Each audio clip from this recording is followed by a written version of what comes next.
বাংলাদেশের বিভিন্ন গুমের ঘটনায় ভারতের সম্পৃক্ততা খুঁজে পেয়েছে তদন্ত কমিশন।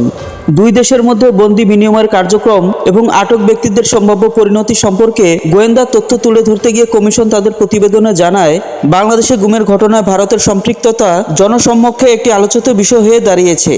সাবেক বিচারপতি মাইনুল ইসলাম চৌধুরীর নেতৃত্বাধীন ৫ সদস্যের কমিশন সম্প্রতি সত্য উদ্ঘাটন শিরোনামে প্রতিবেদনটি রাজধানীর রাষ্ট্রীয় অতিথি ভবন যমুনায় প্রধান উপদেষ্টা ডক্টর মোহাম্মদ ইউনূসের কাছে হস্তান্তর করেছে। কমিশন জানিয়েছে, আইন শৃঙ্খলা রক্ষাকাহিনী বাহিনীর মধ্যে এই বিষয়ে একটি জোরালো ইঙ্গিত রয়েছে যে কিছু বন্দী এখনও ভারতের জেলে থাকতে পারে।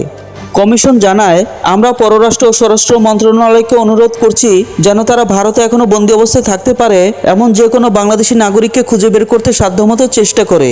বাংলাদেশের সীমানার বাইরে এই বিষয়টি তদন্ত করা কমিশনের এখতিয়ার বহির্ভূত কাজ। প্রতিবেদনে উল্লেখিত দুটি বহুল আলোচিত গুমের ঘটনা এই কার্যক্রম কিভাবে পরিচালিত হয়েছিল তা বোঝার জন্য গুরুত্বপূর্ণ প্রমাণ সরবরাহ করে। ঘটনা দুটির একটি হলো বাংলাদেশ সুপ্রিম কোর্ট প্রাঙ্গণ থেকে অপহৃত হয়ে ভারতের কারাগারে উপস্থিত হওয়া সুখরঞ্জন বালির ঘটনা, অপরটি হলো বিএনপি নেতা সালাউদ্দিন আহমেদের ঘটনা।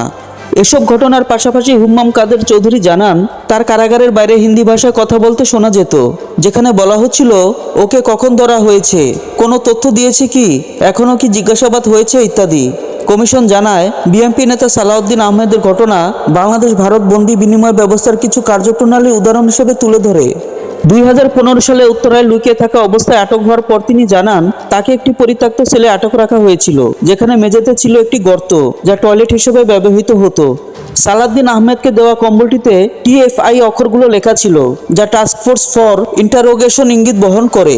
তারা জানায়, ওই সময় একমাত্র সক্রিয় TFI কেন্দ্রটি ছিল র্যাব গোয়েন্দা শাখার তত্ত্বাবধানে, যা র্যাব সদর দপ্তরের অধীনে পরিচালিত। এটি ঢাকার উত্তরা র্যাব 1 ব্যাটালিয়ন সদর দপ্তরের একটি প্রাচীন ঘেরা স্থাপনার ভেতরে ছিল।